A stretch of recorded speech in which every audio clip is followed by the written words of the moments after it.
नमस्कार दोस्तों, स्वागत है आपका आपके अपने YouTube चैनल एग्जाम बाइट पर। आज हम इस वीडियो में ऑलिव बोर्ड के द्वारा कराया गया IB ACIO 2025 के लिए all India free live mock test देखेंगे, जिसको आप 20 से 21 अगस्त शाम को 7 बजे तक दे सकते हैं।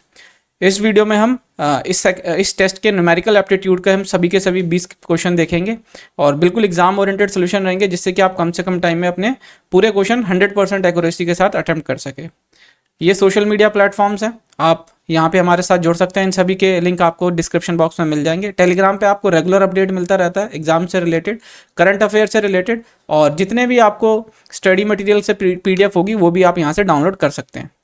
तो चलिए देखते हैं पहला क्वेश्चन क्या पूछा था। पहला क्वेश्चन ये सिंप्लीफिकेशन का क्वेश्चन है। अब आप इसके अंदर वही बोर्ड मास का लगाएंगे फॉर्मूला, ठीक है। तो यहाँ पे देखिए सबसे पहले ये 19,320 यहाँ पे आप डिवाइड करेंगे 46 × 7 से, ठीक है। प्लस कर लेते हैं आप यहाँ पे 2002 और नीचे कर लेंगे 77 × 4 और माइनस 195/100 इंटू कर लेंगे। ऑफ का मतलब इंटू है। अच्छा, ये क्वेश्चन अगर आपको एग्जाम में आता है, यहाँ तो मैं आपको फर्स्ट करा रहा हूँ पहले में, लेकिन कोशिश कीजिए ऐसे क्वेश्चन को आप लास्ट में अटेम्प्ट करें, ठीक है। इसमें गलतियाँ होने के चांसेस होती हैं, लेकिन अब यहाँ पे हम प्रैक्टिस कर रहे हैं तो यहाँ पे हम कर सकते हैं स्टार्टिंग में, ठीक है। तो अब आप देखिए यहाँ पे कि ये 1044 को मैं 12 से डिवाइड कर लेता हूँ, तो 12 से ये कितनी बारी में जाएगा, 12 से 8 बारी में चला गया है ना, 96 हो गया, और 96 हो गया ना, और 4 और 4 8 हो गया, 7 से कितना हो जाएगा आपके पास 84, 87 में से आप 37 माइनस कर देंगे तो ये 50 हो गया। और उसके बाद ये नीचे 13 आ जाएगा, यहाँ इंटू 2 कर लीजिए, माइनस और 272/17 कर लीजिए। 17 से 2 बारी में नहीं जाएगा, एक बारी में गया, फिर 10 बच गया और 6 बारी में इधर से चला गया। देखिए 50 से 2 100, ये चला गया। 13 से ये एक बारी में गया और बच गया 5 से कितने बारी में चला जाएगा, ये 65, ठीक है ना। और अगर आप देखते हैं 11 से 7 बारी में, और 11 से ये एक बारी में गया, 8 बारी में गया, 2 बारी में गया, 7 से आप यहाँ पे 2 बारी में चला गया, कितना हो जाएगा है आपका 14 हो जाएगा, और 6 से ये कितना 42, ठीक है। अब यहाँ पे अगर आप देखते हैं 2 से 14 बारी में चला जाएगा, और 7 से 49 हो जाएगा, 6 से 42, ये 0 आ गया। 46 से आप इसको काटते हैं तो ये कितनी बारी में चला जाता है, ये चला जाएगा आपका ये चला जाएगा आपका कितना 6 बारी में, है ना। 6 बारी में 60 हो जाएगा, ठीक है। तो ऊपर आ गया 60, प्लस कर लीजिए आप यहाँ पे, और यहाँ पे आप 26 को 4 से मल्टीप्लाई करेंगे, माइनस हो जाएगा ये 15 हो जाएगा, माइनस ये 16, ठीक है। तो ये कितना हो जाएगा आपका, ये हो जाएगा आपका 24, इतना हो गया 104, ठीक है। तो 60 प्लस 104 माइनस कर लीजिए 31। तो यहाँ पे अगर आप देखते हैं तो ये 164 में से 31 माइनस कर लेंगे तो ये कितना आ जाएगा आपके पास 133, यानी कि इसका सही आंसर है ऑप्शन सी, 133 ऑप्शन सी इसका सही आंसर हो जाएगा, ठीक है। ऐसे क्वेश्चंस को रिकमेंडेड रहता है कि आप लास्ट में ही करें, ठीक है, लास्ट में करें ताकि इसमें गलती होने के चांसेस होते हैं। तो अगला क्वेश्चन देखते हैं अब हम। अगला क्वेश्चन क्या था हमारा, अगला क्वेश्चन कहता है कि A और B can complete a work in 6 hours 40 minutes, और तो इसको मैं 40 मिनट्स है तो आवर्स में कन्वर्ट कर लेता हूँ, है ना। तो ये 2 ये 3 चला गया, तो ये हो जाएगा आपका 20/3 आवर, ठीक है। ऐसे हम इसको लिख सकते हैं। ये हो गया ना आपका, हाँ ठीक है। B alone can complete the work in 12 hours if they completed the work together for इतने rupees, then which of the following statement is true। चलिए आप देखिए यहाँ पे A + B की बात की जाती है तो वो 20/3 आवर्स में काम कंप्लीट करते हैं, वहीं B अकेले उस काम को 12 घंटे में कवर करता है। तो टोटल वर्क मान लेते हैं हम इनका एलसीएम, तो हो जाता है कितना इनका एलसीएम 60। 20 से करेंगे तो ये 3 बारी में, और नीचे वाला 3 ऊपर मल्टीप्लाई हो जाएगा तो 9 यूनिट हो जाएगा, ये 5, ठीक है। यहाँ से अगर मैं बात करता हूँ कि B की एफिशिएंसी तो 5 आ गई, ऊपर अगर A और B की एफिशिएंसी 9 है, B की 5 है, तो A की हो जाएगी 4, ठीक है जी। अब आप देखिए यहाँ पे 5 4 9, इस 9 की वैल्यू आपको कितनी दे रखी है 11016, ठीक है। तो यहाँ से आप इसको डिवाइड कर लीजिए, डिवाइड करेंगे तो एक बारी में चला जाएगा, है ना, और 9 2 11 हो जाते हैं, 2 बारी में 18 हो जाएगा, और 2 बारी में 18 हो गया, फिर 4 बारी में 36, तो 1 यूनिट की वैल्यू आपके पास आ गई 1224, ठीक है। ये बात हो गई। अब आप देखिए स्टेटमेंट में बोलता है कि the share of B is 210 more than 6000 या share of B is 120 more than 6000। तो सबसे अगर बी की बात हो रही है तो हम बी के शेयर निकाल लेते हैं। तो देखिए ये बी का शेयर कितना हो जाएगा, ये 20 हो गया, 10 और 10 2 12 हो जाएगा, 10 और 1 11 हो गया, और ये हो जाएगा आपका 6120। ये बी का शेयर है ना, 20 शेयर। तो बी का शेयर देखिए आप 6120 है, जो कि 6000 से एक ज़्यादा 120 ज़्यादा है। इसका मतलब कि हमारा सेकंड जो स्टेटमेंट है वो सही है, क्यू, पी गलत है। तो देखिए क्यू सही है, इसका मतलब ऑप्शन डी इसका सही आंसर है। ठीक है, ऑप्शन डी इसका सही आंसर हो जाएगा, ओनली क्यू जो है इसका सही होगा। ठीक है, आशा करता हूँ समझ आया होगा। अगला क्वेश्चन देखिए। अब अगला क्वेश्चन है कि in grade 11th of a school 40 students opted for physics, 17 student opted biology, 20 student opted chemistry. If total number of student in a grade 11 was कितना है, 60। ठीक है, तो ये 60 स्टूडेंट हैं total. All of these students opted for at least one of the 3 subject mentioned here. Exactly 5 of these subject opted for all these 3 subject, है ना। तो यहाँ पे ये 5 है जो तीनों के तीनों उन्होंने ऑप्ट किए। अब बताना है कि what is the probability that randomly selected student of grade 11 of the school would have opted for exactly one of these 3 subject। ठीक है, तो अब आप देखिए इस क्वेश्चन को कैसे करेंगे। इसके अंदर ना 2 यूनियन के फॉर्मूले लगते हैं जो मैं आपको बताऊंगा। ठीक है, तो अब आप देखिए इसके अंदर कैसे होगा। सबसे पहला जो फॉर्मूला लगता है ना, वो लगता है एन ए इंटरसेक्शन बी, नहीं होता, ये गलत हो गया है, ए यूनियन बी। ठीक है, A union B union C बराबर हो जाता है number of element in set A plus number of element in set B.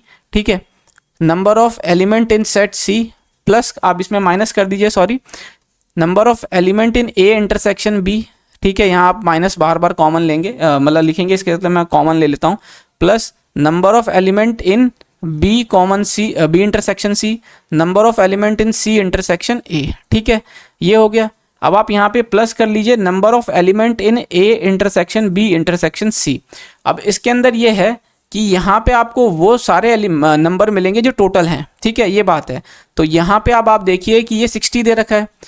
Physics opt करने वाले कितने हैं, 40, बायोलॉजी ऑप्ट करने वाले 17, केमिस्ट्री ऑप्ट करने वाले 20। ठीक है, अब हमको ये नहीं पता, इसको मैं टोटल को x मान लेता हूँ, तो माइनस x कर लेता हूँ, प्लस कर लेते हैं यहाँ पे क्या, जो तीनों ने सिलेक्ट किया है, तीनों ने कितना सिलेक्ट किया, 5 ऐसे हैं जिन्होंने तीनों सिलेक्ट किया है। ठीक है, ये हो गया। अब यहाँ से मैं x की वैल्यू निकाल लेता हूँ। देखिए 40 60 70 और कितना हो जाएगा, 40 20 60 70 77 77 और 5 आपकी बात की जाएगी तो कितना हो जाएगा आपके पास, 82। 82 में से 60 जाएगा तो आपके पास कितना हो जाएगा, 22। तो ये 22 ऐसे स्टूडेंट हैं जिन्होंने कोई 2 ऑप्ट किए हैं। ठीक है, ये आ गया। अब हमने ये क्यों निकाला, इसलिए निकाला कि आप यहाँ क्वेश्चन में देखें, क्वेश्चन में पूछ क्या रहा है, क्वेश्चन में आपसे पूछ रहा है कि what is the probability that randomly selected student of grade 1 of this school would have opted for। अब आप यहाँ ध्यान से देखिए, would have opted for exactly one of these subject। ये ध्यान रखनी लाइन, exactly one of, यानी कि कम सिर्फ और सिर्फ एक होनी चाहिए। अब इसके लिए अब हम क्या करेंगे, इसके लिए एक और फॉर्मूला होता है यूनियन एंड सेट का, जो आपने पढ़ा होगा कि इसमें होता क्या है कि एक को ऑप्ट करने के लिए, मान लेते हैं अगर मैं सबसे पहले बात करता हूं कि जिन्होंने फिजिक्स ऑप्ट करी है ना, ऐसे, फिर हम बात करेंगे जिन्होंने बायोलॉजी ऑप्ट करी, फिर बात करेंगे जिसने केमिस्ट्री ऑप्ट करी। तो इन तीनों को जब आप सम करेंगे तो उसके वही जो होगा वो होगा एक सब्जेक्ट को जिसने ऑप्ट किया। लेकिन मैं इसको कंबाइन करके इसका एक फॉर्मूला मैं आपको बताता हूं जो आपको ध्यान रखना है कि आजकल जो पूछा जा रहा है प्रोबेबिलिटी के अंदर कि एग्जैक्टली एक सब्जेक्ट के लिए वो फॉर्मूला क्या होगा, वो इसी का मॉडिफाइड थोड़ा सा फॉर्मूला है। देखिए अब मैं लिख देता हूँ नंबर ऑफ एलिमेंट जिसके अंदर तीनों आ जाते हैं। तीनों कैसे आ जाएंगे आपके पास, ये आ जाएंगे आपके पास, मान लेते हैं फिजिक्स हो गया, प्लस कर लीजिए नंबर ऑफ एलिमेंट अगर मैं बात करता हूं आपके पास कि कितने हो जाएंगे आपके पास, ये हो जाएगा आपके पास फिजिक्स केमिस्ट्री बायो, और इधर मैं बात करता हूं नंबर ऑफ एलिमेंट अगर आप मैं बात करूं क्या हो जाएगा यहाँ पे केमिस्ट्री। इन सभी की अगर मैं बात करता हूं कि जो आएगा यहाँ पे, वैसे अगर हम ध्यान से थोड़ा देखें कि ये इसको हम इस तरीके से ना डिनोट करके, इसको हम कैसे डिनोट कर सकते हैं, इसको अब हम कैसे डिनोट कर सकते हैं, यहाँ मैं लिख सकता हूँ कि ये फिजिक्स हो जाएगा, ठीक है, प्लस ये आपका केमिस्ट्री हो गया, प्लस यहाँ पे बायोलॉजी हो गया। इस तरीके से यहाँ मैं लिख देता हूँ नंबर ऑफ एलिमेंट जो थे जिन्होंने ऑप्ट किया था क्या, फिजिक्स, फिर यहाँ मैं लिख देता हूँ कि नंबर ऑफ पीपल या फिर स्टूडेंट जिन्होंने बायोलॉजी ऑप्ट किया, फिर यहाँ लिख देता हूँ नंबर ऑफ जिन्होंने केमिस्ट्री ऑप्ट किया, माइनस अब ये 2 टाइम्स हो जाता है, बस इतना ध्यान रखना है आपको, ये 2 टाइम्स हो जाएगा नंबर ऑफ जो ये ए इंटरसेक्शन बी हो जाएगा, प्लस नंबर ऑफ बायोलॉजी और केमिस्ट्री का इंटरसेक्शन हो जाएगा, नंबर ऑफ जिन्होंने केमिस्ट्री और ये आपका फिजिक्स लिया ये हो जाएगा। ठीक है, ये ऐसे हो गया, प्लस कर लीजिए आप यहाँ पे 3 times number of A intersection B intersection C, oh sorry physics biology और केमिस्ट्री, ये हो गया। ठीक है, यही एक इसका मॉडिफाइड फॉर्मूला है जिसके अंदर आप यहाँ पे अगर पूछता है कि एग्जैक्टली एक के बारे में पूछा जाता है तो आप वहाँ पे ऐसे लिखेंगे, physics intersection biology intersection chemistry. ठीक है, यहाँ पे अब आप निकाल लेते हैं, तो यहाँ देखिए ये कितना है आपका, ये इसको हम तीनों को जोड़ा था यहाँ पे, तो ये कितना हो गया था 40 20 60 70 77 ये हो गया, माइनस कर लीजिए 2 टाइम्स आपका x की वैल्यू आ गई थी 22, और यहाँ पे अगर आप प्लस कर लेते हैं ये आपका 3 टाइम्स आ जाएगा, सॉरी 3 टाइम्स, तो 3 टाइम्स आपका ये तीनों ने जो चूज़ किया था वो कितने थे 5, तो अब इसको सॉल्व कीजिए आप, 77 माइनस 44 प्लस 15 ये हो जाएगा, और यहाँ पे अगर आप बात करते हैं तो कितना हो जाएगा 92 में से 44 निकालना है अब आपको, है ना, तो ये कितना हो जाएगा आपके पास 48। ठीक है, कितना हो गया 48। अब आप यहाँ प्रोबेबिलिटी निकाल लीजिए, प्रोबेबिलिटी क्या हो गई कि ये 48 ये हो गए, अब डिवाइड कर दीजिए टोटल नंबर ऑफ स्टूडेंट थे आपके कितने 60, तो 12 से ये 4 बारी में चला जाएगा, 12 से 5 बारी में चला गया, इसको हम और क्या कह सकते हैं, इसको हम कह सकते हैं 0.8, है ना, यही है प्रोबेबिलिटी, है ना, रैंडमली सिलेक्टेड स्टूडेंट की 11th ग्रेड में, जिसमें एक मतलब उन स्टूडेंट्स की प्रोबेबिलिटी जिन्होंने एक सब्जेक्ट को चूज किया था, एग्जैक्टली एक सब्जेक्ट, तो इसका सही आंसर क्या हो जाएगा, इसका सही आंसर हो जाएगा ऑप्शन डी। ठीक है, आशा करता हूँ आपको समझ आया होगा। इसके अंदर बस एक ये है जो आपको नया याद रखना है, जी अगर आपसे एग्जैक्टली 1 सब्जेक्ट का पूछता है तो ठीक है, सेम होता है, यहाँ पे हम 2 कर देते हैं, यहाँ पे 3 कर देते हैं, अगर आप इसको सिंगल निकालेंगे तो टाइम लगेगा, होता यही है, पहले अगर आप फिजिक्स का निकालते हैं, फिजिक्स का आप निकालेंगे तो यहाँ पे आप फिजिक्स कर लेंगे, ठीक है, फिजिक्स और बायोलॉजी करेंगे, उसके बाद आप ये दोनों निकालेंगे, फिर ये निकालेंगे। अगर आप केमिस्ट्री का निकालते हैं, जैसे अब सेकंड स्टेप में अगर मान लेते हैं आप केमिस्ट्री का निकालेंगे, तो केमिस्ट्री में आप पहले क्या करेंगे, बायोलॉजी केमिस्ट्री, फिर उसके बाद ये आ जाएगा, फिर उसके बाद आपके पास आ जाएगा क्या ये, ठीक है, 2 करके आपके पास आ जाएंगे ये, तो इन सबको जब आप जोड़ेंगे तो ये डबल हो जाएगा, ये आपका 3 बार ये ऐड हो रहा है, ठीक है, तो इसलिए एक जगह यहाँ पे हमने कर लेते हैं ऐसे। तो ये फॉर्मूला है, आपको याद रखना है, एग्जाम में डायरेक्ट ये फॉर्मूला नहीं निकला, अपनी वैल्यू पुट करके आपको जो है अपना आंसर निकालना है। अगला क्वेश्चन देखिए, अगला क्वेश्चन कहता है कि a vendor purchases 2 sacks of corn having 200 corns in 1 sack या each sack if he calculated that the cost price of 1 sack of corn is equal to the selling price of 3 sacks। तो देखिए पहले में क्या कहता है कि cost price अगर 1 बोरे की बराबर हो जाएगी सेलिंग प्राइस 3 बोरे के, then how much less is the loss suffered if the selling price of 2 sacks is equal to the cost price of 1 sack। यानी 1 बोरे का जो कॉस्ट प्राइस है क्रय मूल्य वो बराबर हो जाता है विक्रय मूल्य कितने 2 बोरे के। अब यहाँ पे अगर आप देखते हैं कि कॉस्ट प्राइस और सेलिंग प्राइस का जो रेशियो हो जाता है वो 3:1 हो जाता है, और यहाँ पे जो कॉस्ट प्राइस और सेलिंग प्राइस का रेशियो हो जाता है वो 2:1 हो जाता है, ठीक है। और अब हम क्या करते हैं कि कॉस्ट प्राइस पहले बराबर कर लेते हैं, तो देखिए यहाँ ऊपर नीचे मैं 2 से कर लेता हूँ मल्टीप्लाई, तो ये 6/2 हो जाएगा, और यहाँ ऊपर नीचे 3 से कर लेता हूँ मल्टीप्लाई, तो ये कितना हो जाएगा आपका यहाँ 6/3, ठीक है। तो पहले वाले के अंदर 6 की चीज़ 2 में बेच दी, यानी कि 4 का लॉस हुआ हमको, 4 का लॉस हुआ कितने पे 6 पे, है ना, और इसको अगर आप कहेंगे ये 2 बारी में गया या 3 बारी में गया, ठीक है, ये बात हो गई, इनटू आप 100 कर दीजिए। यहाँ पे अगर मैं बात करता हूँ लॉस परसेंटेज यहाँ पे, और यहाँ अगर मैं लॉस की बात करता हूँ तो कितने का लॉस होता है, 3 का लॉस 6 पे गुणा 100, तो 3 से 1 बारी में गया, 3 से ये 2 बारी में चला गया, ठीक है। अब मैं यहाँ पे अगर चेंज बोलूँ या फिर लेस बोलूँ, ठीक है, तो वो कितना हो जाएगा 2/3 माइनस 1/2, और कर लीजिए यहाँ गुणा आप 100 की, ठीक है। तो जब आप यहाँ करेंगे तो ये कितना हो जाएगा 1/6 गुणा 100 की, तो ये किसके बराबर हो जाता है, ये बराबर हो जाता है आपका 16.666% के, है ना। इसको आप और क्या कह सकते हैं ऑप्शन के हिसाब से 16.67%, ये है आपका लेस हो जाता है, यानी कि लॉस में इतना घटाव आ जाता है। इसका सही आंसर क्या होगा, ऑप्शन ए 16.67%, ठीक है। आशा करता हूँ आपको समझ आया होगा। अगले क्वेश्चन की तरफ बढ़ सकते हैं अब हम। अगला क्वेश्चन कहता है कि B can walk a certain distance and reaches in this hour while A takes 28 minute lesser than B to cover the same distance. ये याद रखना है आपको, सेम डिस्टेंस है। क्यों? क्योंकि इसके अंदर हम एक दो चीजें देखेंगे। What is the ratio of speed of A and B. अब आप देखिए यहाँ पे सबसे पहले जो डिस्टेंस होता है वो बराबर हो जाता है स्पीड इनटू टाइम के, है ना। अगर मैं यहाँ पे कह दूं इफ डिस्टेंस जो है आपका डिस्टेंस वो हो जाता है कांस्टेंट, यानी कि फिक्स हो जाता है। कैसे फिक्स है कि जो बी है उतना ही दूरी तय कर रहा है जो ए है, लेकिन उनका टाइम का डिफरेंस है, वो चीज अलग है। लेकिन यहाँ डिस्टेंस कांस्टेंट हो गया। जब डिस्टेंस कांस्टेंट हो जाता है तो हम ये कह सकते हैं कि स्पीड जो होता है वो इनवर्सली उल्टा हो जाता है, विपरीत किसके? टाइम के, प्रोपोर्शनल। इसी चीज को मैं और कह सकता हूं कि टाइम जो हो जाता है वो उल्टा हो जाता है स्पीड के, यानी कि इनवर्सली प्रोपोर्शनल हो जाता है स्पीड के। ठीक है, ये चीज आपको ध्यान रखनी है। टाइम, स्पीड एंड डिस्टेंस का जब भी हम क्वेश्चन सॉल्व करते हैं तो उसके अंदर इस तरीके की कंडीशंस आपको देखने को मिलती है। अगर उसको रेशियो का कंसेप्ट यूज करके कम से कम टाइम में आपको क्वेश्चन सॉल्व करना है तो आपको ये कंसेप्ट दिमाग में होना चाहिए। अब आप देखिए बी के द्वारा कितना टाइम लग रहा है। बी के द्वारा टाइम लग रहा है 5/3 घंटे। ठीक है, वहीं ए कितना टाइम ले रहा है? वो टाइम ले रहा है 28 मिनट कम। तो इस 28 मिनट को आप आवर में कन्वर्ट कर लीजिए, 4 से 7 बारी में चला जाएगा, 4 से ये 15 बारी में चला गया। ठीक है, अब आप देखिए यहाँ 15 हो रहा है, तो आप देखिए सबसे पहले बी का टाइम निकाल लीजिए। तो बी का टाइम जो लग रहा है वो 5/, ए का जो टाइम लग रहा है, सॉरी, ए जो टाइम ले रहा है वो बी के टाइम यानी 5/3 में से 28 मिनट कम ले रहा है, ये हो जाएगा 7/15, है ना। तो यहाँ भी मैं क्या करता हूँ, ऊपर नीचे 5 से गुना कर लेता हूँ। तो देखिए ये 25 में से 7 जाएगा तो कितना हो जाएगा? 18/15 घंटे लग रहे हैं किसके द्वारा? ए के द्वारा।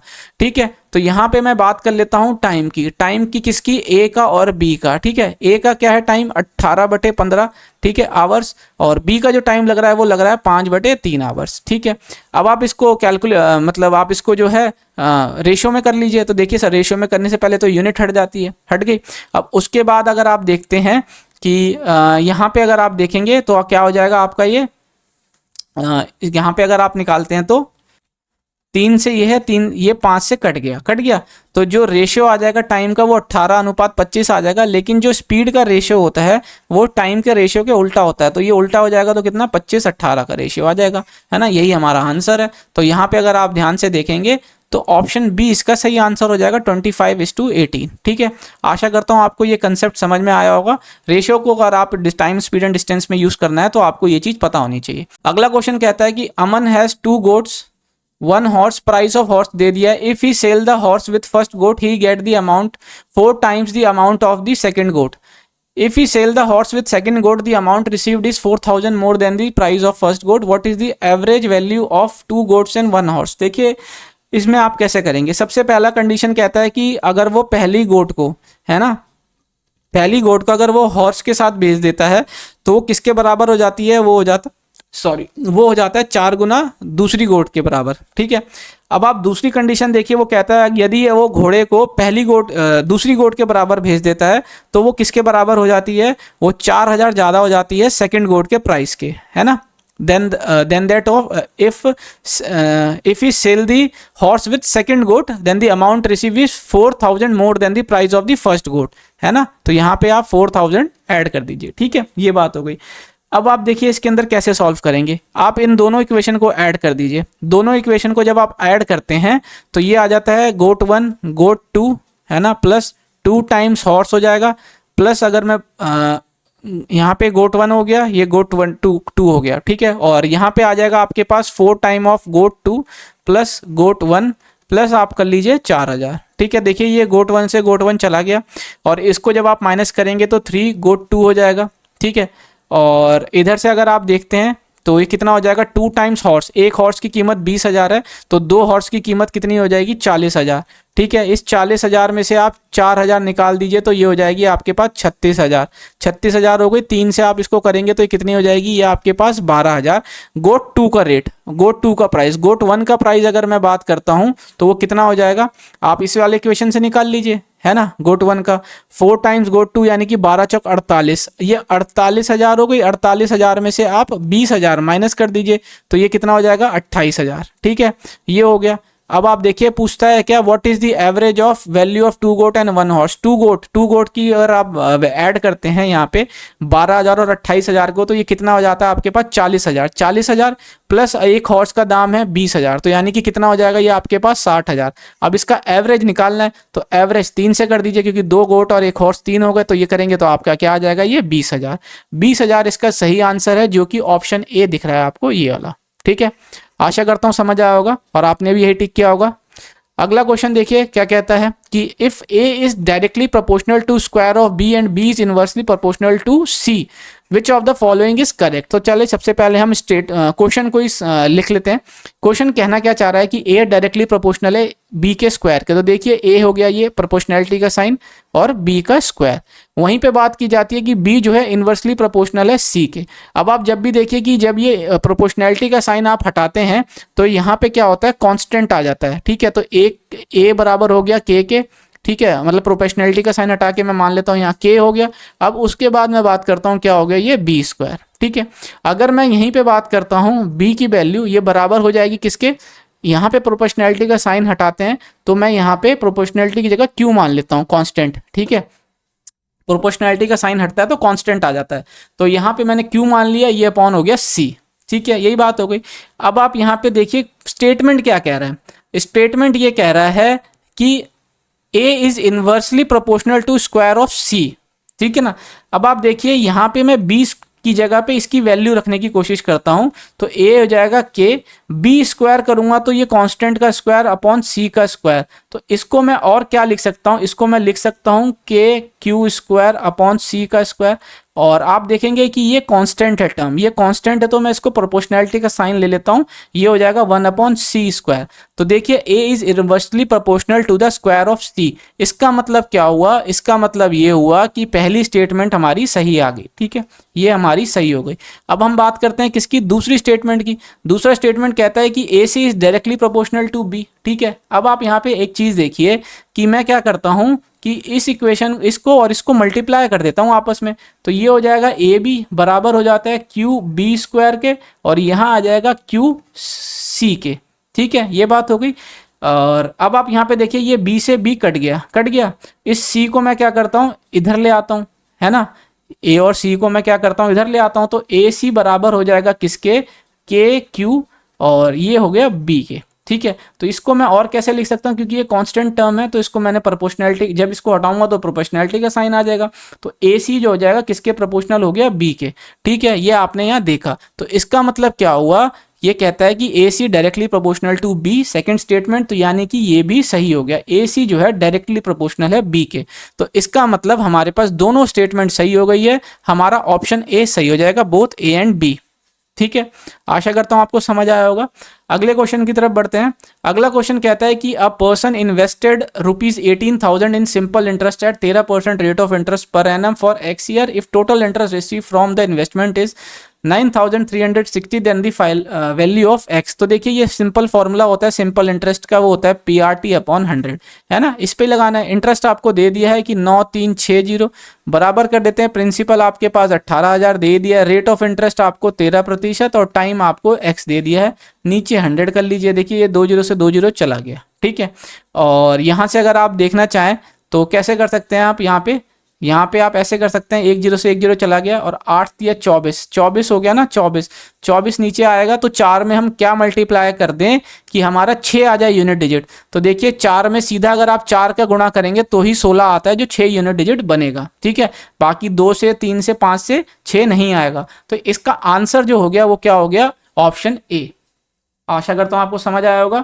यहाँ पे हमने यूनिट डिजिट का कंसेप्ट यूज किया है। ठीक है, और काटना चाहे तो आप इसको कट भी कर सकते हैं, इसको काटने में कोई टाइम नहीं लगेगा, आसान है ये। ठीक है, यहाँ पे हमने लेकिन यूनिट डिजिट का कंसेप्ट यूज कर लिया, जो कि आपको आना चाहिए। और ऐसे ही चीजें होती हैं जो छोटे छोटे, जिसके अंदर आप यूनिट डिजिट, डिजिटल सम, अप्रोक्सीमेशन, ठीक है, मल्टीपल्स ऑफ नंबर्स 11, 7, 13 इस तरीके का आप जब मॉक के अंदर यूज़ करेंगे तभी जाके आप एग्जाम में इसको अप्लाई करेंगे और कम से कम टाइम के अंदर आप अपना आंसर निकाल सकते हैं। अदरवाइज अब जो पेपर आ रहे हैं जैसे ये IB का है, इसके अंदर काफ़ी लेंदी क्वेश्चन भी आपको देखने को मिलते हैं, तो इसके लिए टाइम बचाना बहुत ज़रूरी है।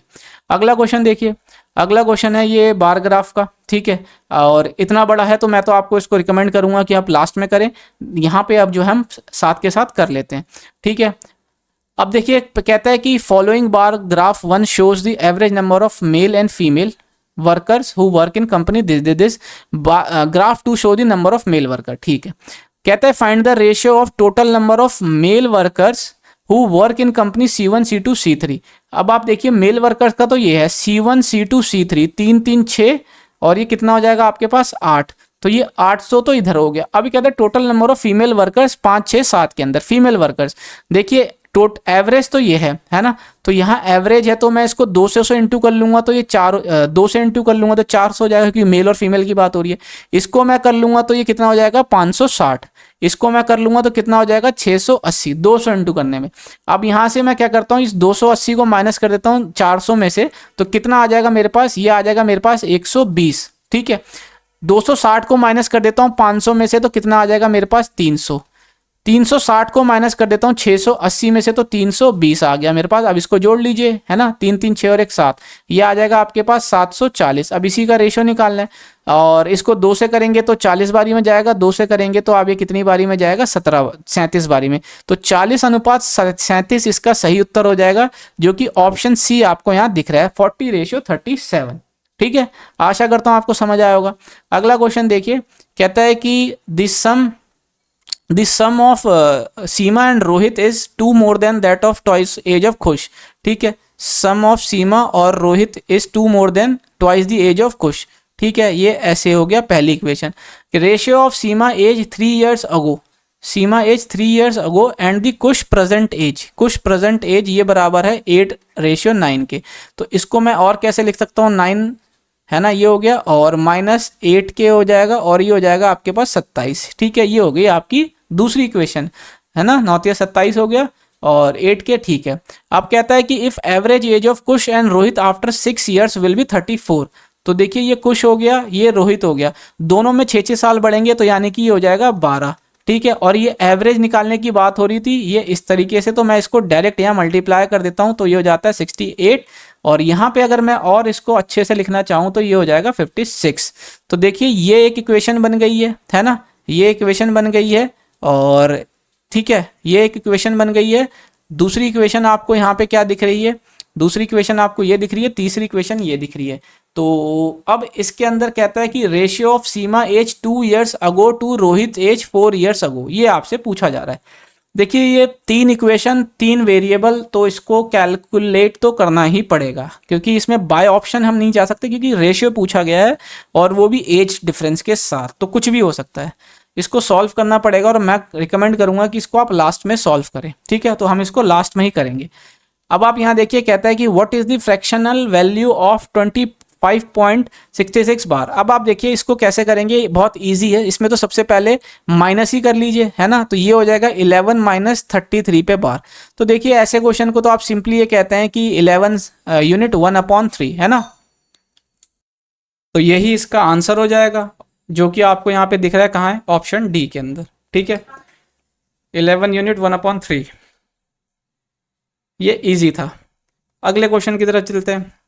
अगला क्वेश्चन ये है, ये आपका अलजेब्रा का, इसमें इसकी वैल्यू निकालनी है। ये आइडेंटिटी बेस है, इसको आप कैसे लिख सकते हैं, इसको आप लिख सकते हैं x + y + z और यहाँ आ जाएगा x² + y² + z² -xy -yz -zx, ठीक है। नीचे है आपका x + y + z, तो ये आपका कट गया यहाँ से और इसकी वैल्यू आपको सिंपली निकालनी है ना। जब आप इन सभी को स्क्वायर करेंगे, इन सबको स्क्वायर करेंगे तो 2 टाइम्स हो जाएगा। 2 टाइम्स कैसे हो जाएगा, ये आपका x² + y² + z² और यहाँ पे आ जाएगा आपके पास -xy -yz -zx, है ना। और इधर आप करेंगे तो ये 9 हो जाएगा, ये 4 हो जाएगा 1, तो ये आ गया आपके पास 14, तो ये 2 से ये कट गया कितना 7, तो इसका आंसर है 7 जो कि ऑप्शन सी है, ठीक है। आप इसको करके देखिए, इसको वैसे करना नहीं है एग्जाम में, ऐसा है तो आपको माइंड के अंदर ही देख लेना है, क्योंकि यहाँ पे भी एक्स स्क्वायर आएगा, यहाँ पे भी एक्स स्क्वायर आएगा, ठीक है, तो 2 हो जाएगा, और यहाँ पे -2xy हो जाएगा, यहाँ -2yz हो जाएगा, तो इसलिए आपका वहाँ से भी 2 कॉमन हो जाएगा,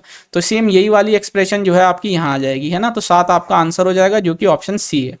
अगला क्वेश्चन देखिए, कहता है कि in a school 30% are boys and rest are girls, 60% boys 80% girls are present on a certain day, find the percentage of the student absent on that day. ऐसे क्वेश्चन के अंदर मैं आपको, ऐसे बहुत क्वेश्चंस आते हैं जिसके अंदर आपको कई बार दिया जाता है, जो जैसे यहाँ पे प्रेजेंट का दे रखा है कि कितने % प्रेजेंट है, लेकिन एब्सेंट का पूछा जा रहा है, इस तरीके के काफ़ी क्वेश्चंस आपको देखने को मिलेंगे।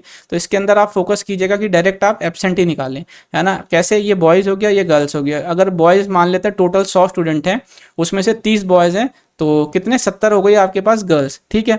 अब आप देखिए 60% बॉयज़ प्रेजेंट थे, तो एब्सेंट कितने हो जाएंगे, 40%, है ना, तो 30 का 40% कितना हो गया, 12। 80% गर्ल प्रेजेंट थी, तो 20% क्या हो जाएगी, जो एब्सेंट थी, है ना। 20% 70 का कितना हो जाएगा, 14। तो अब आप इसको जोड़ लीजिए, जोड़ लेंगे तो कितना हो जाएगा आपके पास, 26, है ना, 26। और आपसे परसेंटेज में पूछा है, तो 100 पे निकाली हुई चीज़ ही परसेंटेज होती है, तो 26% स्टूडेंट जो थे एब्सेंट थे उस दिन, तो ऑप्शन सी इसका सही आंसर है, ठीक है। आगे बढ़ते हैं, कहता है for certain furniture if discount is 36%, profit is A%। यदि डिस्काउंट 18 हो जाता है तो प्रॉफिट 41 हो जाता है, हमें ए की वैल्यू निकालनी है, नियरेस्ट होल नंबर। एक चीज़ देखिए, मान लेते हैं ये 100 है, 100 यानी इसका अंकित मूल्य मार्क प्राइस हो गया। पहले कंडीशन में अगर 36% का हम डिस्काउंट देते हैं तो ये कितने पे बिक रहा है, ये बिक रहा है आपका 64 रुपीज़ पे, ऐसा हम मान लेते हैं। दूसरे कंडीशन में कि अगर मैं बात करता हूं कि अगर हम उसको 18% का डिस्काउंट देते हैं तो वो 82 रुपये में बिक रहा है, अगर 100 रुपये अंकित मूल्य मार्क प्राइस है तो, ठीक है, ये इसका विक्रय मूल्य सेलिंग प्राइस हो जाएगा, ठीक है।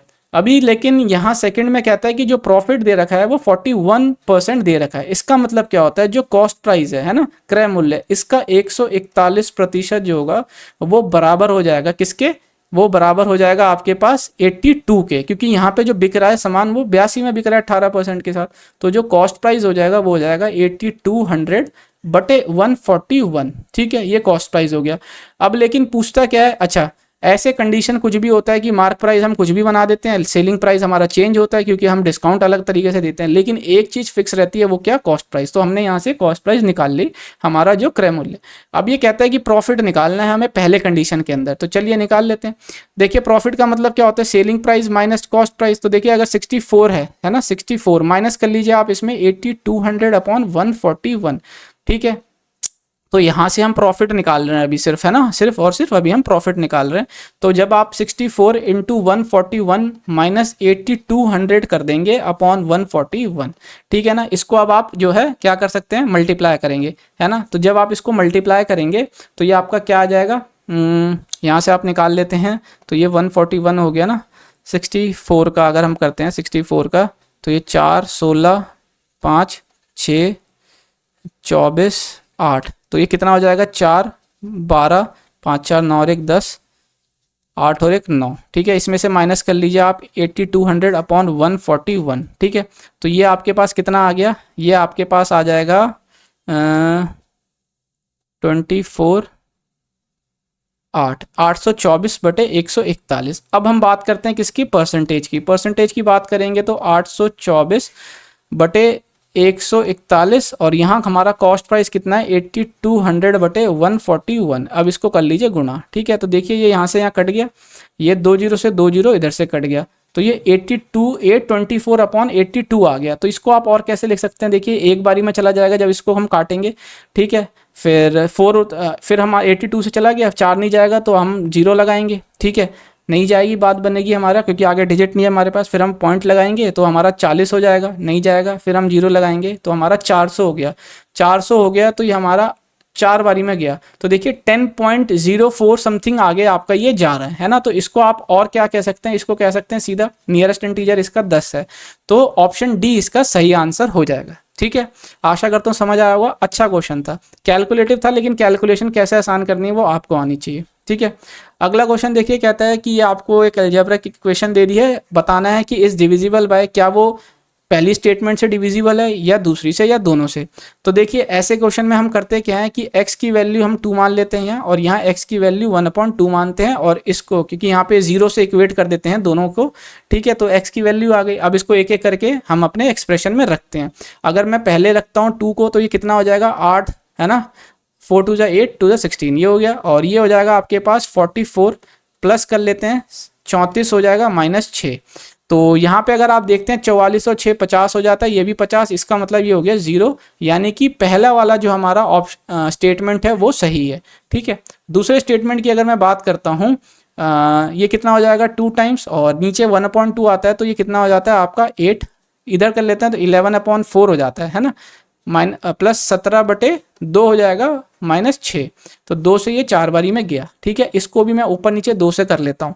तो अब आप यहाँ पे देखें क्या हो जाएगा, ये 17 दूनी 34 है ना, 34 और 34 और एक ये 35 हो गया, 35 में से 11 जाएगा तो कितना हो जाएगा आपके पास 24। तो 24/4 -6, 4 से ये 6 बारी में गया तो 6 में से 6 गया 0। इसका मतलब हमारा सेकंड स्टेटमेंट भी ठीक है। तो इसका सही आंसर क्या है, इसका सही आंसर है दोनों स्टेटमेंट ठीक है, यानी ऑप्शन बी, बोथ 1 और 2 करेक्ट है, ठीक है। आगे बढ़ते हैं अब हम। अगला क्वेश्चन देखिए, कहता है कि राहुल स्टार्टेड अ बिजनेस, ठीक है। राहुल स्टार्ट करता है बिजनेस को कितने 50,000 से, और उसके बाद अगर हम बात करते हैं कि जो 4 महीने के बाद अजय ने ज्वाइन किया है, कितने, अजय ने कितने ज्वाइन किया है 4 महीने के बाद, वो कितना है 1,20,000, ठीक है। The share which Rahul receive after 1 year is 58,000, ठीक है, जिसमें 10% हमारा कमीशन भी है for managing business. What is Ajay share. तो देखिए ऐसे क्वेश्चन को आप कैसे करेंगे, ठीक है। यहाँ पे लिखिए आप क्या, राहुल, और यहाँ लिखिए अजय, ठीक है। ये हो जाएगा आपके पास 50,000, यहाँ हो जाएगा 1,20,000, यही बात हुई ना 3, हाँ ठीक है। और यहाँ पे ये अजय, राहुल 12 महीने आता है और अजय 4 महीने बाद आता है तो 8। तो देखिए 3 और ये कि 4 0, 3 और ये 4 0, ठीक है, 12 से 12 चला गया। तो जो इनका प्रॉफिट का रेशियो होगा वो भी 5:8 में आएगा। लेकिन जो राहुल का शेयर है 1 साल के बाद प्रॉफिट में वो इतना है जिसमें 10% कमीशन है। तो देखिए ये हो जाएगा 5 8 5 13, ठीक है। ये हो गया किसका, इनका राहुल का शेयर किसमें। अब बात करते हैं हम किसके, प्रॉफिट में। अब प्रॉफिट भी कैसा, जो कि उसका 90% होना चाहिए। प्रॉफिट का 90% क्यों, क्योंकि 10% जो है वो मिल रहा है उसको एज अ मैनेजिंग के। तो देखिए मैं यहाँ पे क्या करता हूँ कि इसके अंदर जो है 10% का जो शेयर होगा, कितना हो गया 10% का शेयर जो होगा इस टोटल प्रॉफिट का, ये हो गया अजय के प्रॉफिट के बराबर, राहुल के प्रॉफिट के बराबर, जो कि आपको दे रखा है 58,000, यही बात हुई। अब आप यहाँ पे क्या करें, अब यहाँ पे आपको सॉल्व करना है, ठीक है। तो सॉल्व कैसे होगा, तो यहाँ पे अगर आप देखते हैं कितना, ये 1 0 से 1 0 गया, यहाँ से 1 0 से 1 0 गया, 9 पंजे 45, ये 45x हो जाएगा, यहाँ x हो जाएगा, ठीक है। और यहाँ पे अगर हम देखते हैं तो ये 13x हो गया, 13x यानी कि 58x ऊपर आ गया और नीचे आ जाता है आपके पास 130, ये बराबर हो जाता है आपके पास 58,000 के, ठीक है। तो यहाँ से ये चला गया, ठीक है, ये हो गया, और यही होगा ना। यहाँ से x की वैल्यू क्या आ जाएगी, यहाँ से x की वैल्यू आ गई 13,40, ठीक है, ये x की वैल्यू आ गई। अब अजय का शेयर पूछता है, तो देखिए ये 13,224, ये अजय का शेयर क्या हो गया 8/13, ठीक है। लेकिन ये जो है इसका 90% ही मिलेगा, है ना, 90% ही मिलेगा। क्यों, क्योंकि 10% तो जो है राहुल को मिल चुका है एज अ मैनेजिंग बिजनेस, ठीक है। यहाँ से हो गया, ये देखिए 2 0 से ये 2 0 चला गया, 13 से ये गया तो ये 100 हो गया, और ये कितना हो जाएगा 8 9 72, और ये हो जाएगा 72,000। तो यानी कि जो शेयर मिला अजय को वो है 72,000, ऑप्शन डी इसका सही आंसर है, ठीक है। बस यहाँ पे ये फोकस करना है कि ये प्लस होगा, 10% का एक अलग से निकलेगा, जो भी इनका प्रॉफिट होगा उसका 10% एक अलग से ऐड किया जाएगा, ठीक है। अगला क्वेश्चन देखिए, अगला क्वेश्चन कहता है कि एचसीएफ, ऐसे क्वेश्चन में हम ऊपर एचसीएफ निकाल देते हैं जब एचसीएफ पूछता है, और नीचे का हम एलसीएम ले लेते हैं, ठीक है। तो ऊपर का एचसीएफ आप देख रहे हैं 2 ही कॉमन है सिर्फ, है ना, तो 2 हाईएस्ट कॉमन, तो ऑप्शन बी इसका सही है, क्योंकि 2 वाला कोई भी ऑप्शन नहीं है, ठीक है। आगे हमें देखना ही नहीं। अगला क्वेश्चन देखिए, विच of the following is true. अच्छा, तो ये बहुत अच्छा क्वेश्चन है। जब भी ऐसे क्वेश्चन आते हैं तो इसको सॉल्व करने की आपकी क्या अप्रोच होनी चाहिए। देखिए 1 अपॉन लिखा है, मैं 1 को छोड़ देता हूँ, मैं ये 1 अपॉन को छोड़ देता हूँ, मैं सिंपली लिखता हूँ कि 10 की पावर कितनी हो गई 1/3। यहाँ क्यूब रूट है, यहाँ फिफ्थ रूट है। अब दूसरी बात होती है 41, 41 की पावर हो जाएगी 1/5। तीसरी बात होती है 3, 3 की पावर हो जाएगी 1/2। ये हो गई। यहाँ पे मैं एलसीएम ले लेता हूँ किसका, 3, 5 और 2 का, ठीक है ना। तो ये कितना हो जाता है 30, यही हो गया ना, 5 या 15 दूनी 30, 30 हो गया। अब मैं इधर क्या करता हूँ, ऊपर नीचे 10 से गुणा कर लेता हूँ, ठीक है। यहाँ ऊपर नीचे 6 से गुणा करता हूँ 30 बनाने के लिए, यहाँ ऊपर नीचे 15 से गुणा कर लेता हूँ।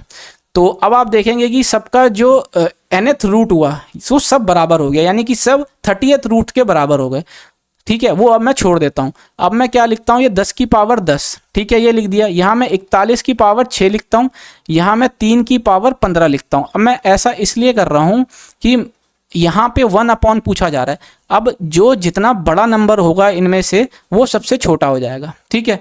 तो अब आप देखिए यहाँ पे हम कैसे करेंगे। यहाँ पे मैं यहाँ 3 की पावर 5 लेके लिखता हूँ, है ना, इसको मैं ऐसे लिख सकता हूँ। यहाँ मैं 41 की पावर को मैं 2 लिख के मैं ऐसे 3 लिख सकता हूँ।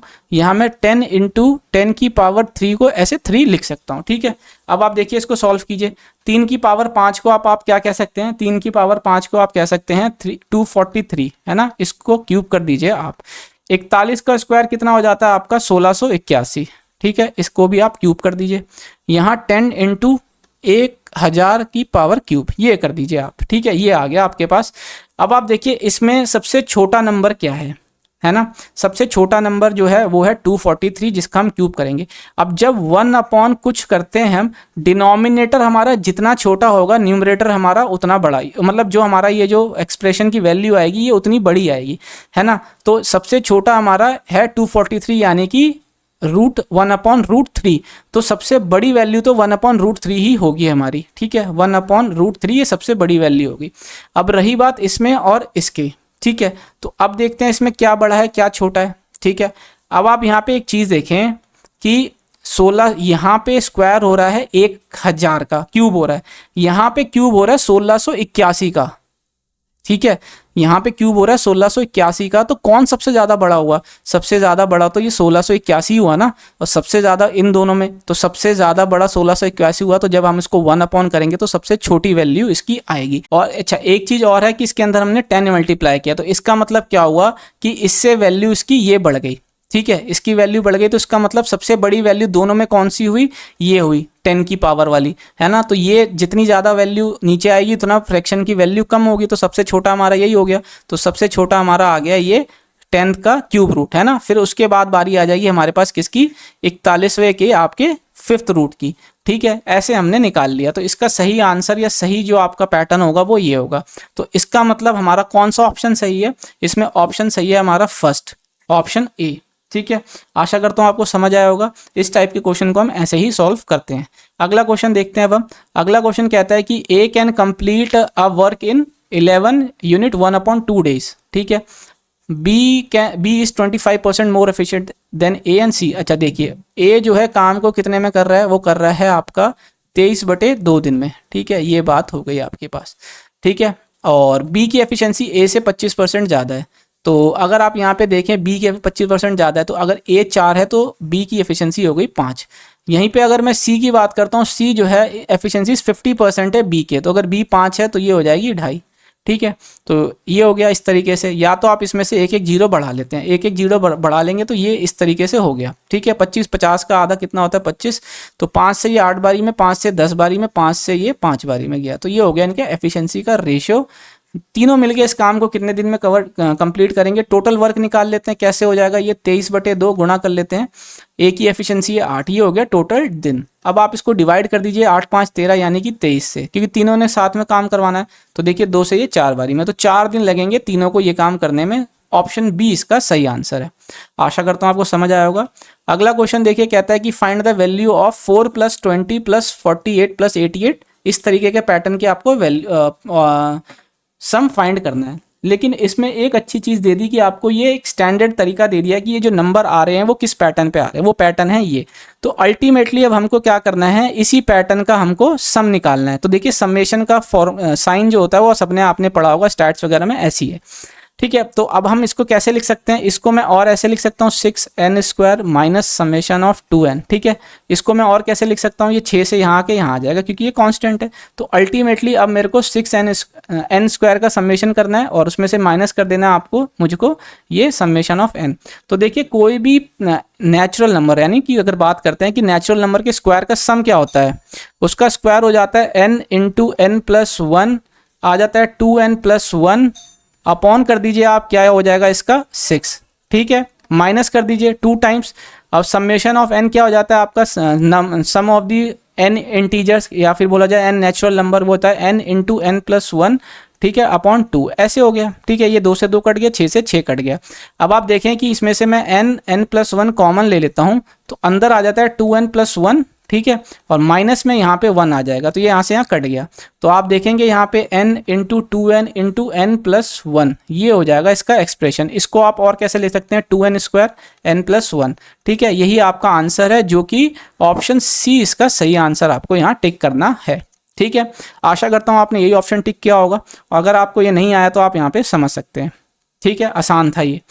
अब हमारा ये तो आखिरी क्वेश्चन थे, ये 20 के 20 क्वेश्चन थे जो इस बार ऑलिव बोर्ड ने पूछे आईबी के लिए, एग्जाम के लिए। लेकिन इसके अंदर एक क्वेश्चन हमने छोड़ दिया था। ठीक है, उस क्वेश्चन को भी हम कर लेते हैं, जो है ये 50th क्वेश्चन। देखिए ये वो क्वेश्चन था जो हमने सोचा था लास्ट में करने के लिए, और इसके अंदर तो हमें सॉल्व ही करना पड़ेगा, है ना। इसमें कोई भी ट्रिक काम नहीं करेगी ऐसा मुझे लगता है। तो इसको मैं पहली इक्वेशन देता हूँ नाम, इसको मैं दूसरी इक्वेशन देता हूँ, इसको मैं तीसरी इक्वेशन। तो अगर मैं पहली इक्वेशन के अंदर क्या करता हूँ, आर की वैल्यू यहाँ से जो है एलिमिनेट करता हूँ तो ये हो जाती है 56 माइनस के is equal to 2k plus 2। ठीक है, तो यहाँ हो जाएगा ये 3k माइनस s 54। ठीक है, ये बात हो गई। और उसके बाद अगर मैं देखता हूँ कि इस इक्वेशन और इक्वेशन 2 के अंदर मैं s को एलिमिनेट करता हूँ। s को एलिमिनेट करने के लिए क्या करूँगा, मैं इसको 9 से मल्टीप्लाई, तो ये 9 3 27 हो जाएगा, ये 9s हो गया, और ये 36 हो गया ना, 45 और ये 48 ऐसे हो गया। ठीक है, अब मैं ये वाली इक्वेशन को डालता हूँ यहाँ, 9s माइनस 8 के बराबर हो जाएगा आपके पास 27। दोनों को मैं ऐड करा देता हूँ। ऐड कराने के बाद अगर मैं ऐड कराता हूँ तो देखिए ये यहाँ से यहाँ कट जाएगा साइन, है ना, ये मैंने ऐड किया। और यहाँ से अगर आप देखते हैं तो ये 19k हो गया, बराबर हो जाएगा आपका क्या, 6 6 12 13 8 10 और 11 4 और 1 5, ये इस तरीके से हो गया। ठीक है, तो जब आप इसको कैलकुलेट करेंगे तो ये 19 से 2 बारी में और ये 7 बारी में चला गया। तो k की वैल्यू जो आ जाएगी आपके पास कितनी हो गई, 27 साल। k की वैल्यू 27 साल हो गई, तो यहाँ से r की वैल्यू कितनी हो जाएगी आपके पास। ठीक है, तो ये हो जाएगी 29 ईयर्स। ठीक है, r की वैल्यू 29 ईयर्स हो गई। और अब हम निकाल लेते हैं क्या, ये इस वाले इक्वेशन से हम s का निकाल लेते हैं। तो ये 27 में प्लस कर देते हैं क्या, 8k यानी कि 27 इंटू 8, है ना, और यहाँ s की वैल्यू आ जाएगी 9 के बराबर। तो यहाँ से अगर आप देखेंगे 27 कॉमन लेंगे तो 8 और 1 9 हो जाएगा, तो s की वैल्यू एज क्या आ जाएगी 27। अब आप देखिए क्वेश्चन में आपसे पूछ के आ रहा है, क्वेश्चन में पूछ रहा है आपसे कि सीमा एज 2 ईयर अगो। ठीक है, सीमा की एज 2 ईयर अगो, तो 27 में से 2 गया तो 25 हो गया। उसके बाद कहता है कि Rohit age 4 year ago, Rohit की एज कितनी आई है 29, 4 ईयर अगो का मतलब है 25। तो जब आप इसको काट लेंगे तो ये 1:1 ही हो गया। इसका मतलब इसका सही आंसर है ऑप्शन सी। ठीक है, ऑप्शन सी इसका सही आंसर है। तो ये थे 20 क्वेश्चन जो इस बार पूछे IBACIO ने। ठीक है, 2025 के लाइव मॉक में ऑलिव बोर्ड के द्वारा। आशा करता हूँ सॉल्यूशन आपको अच्छे लगे होंगे। सॉल्यूशन अगर अच्छे लगे तो वीडियो को लाइक जरूर कीजिएगा, और अगर आप अभी तक हमारे साथ नहीं जुड़े तो चैनल को सब्सक्राइब कर लीजिएगा, साथ ही में बेल आइकन को भी प्रेस कर लीजिएगा, जिससे कि आने वाली वीडियो का नोटिफिकेशन आपसे मिस ना हो सके। ऐसी वीडियोज़ आपको, मज़ेदार वीडियोज़ मैथ्स से रिलेटेड आपको चैनल पर मिलती रहेंगी। तो मिलते हैं अगले वीडियो में, तब तक एग्जाम बैट चैनल को देखने के लिए बहुत बहुत धन्यवाद।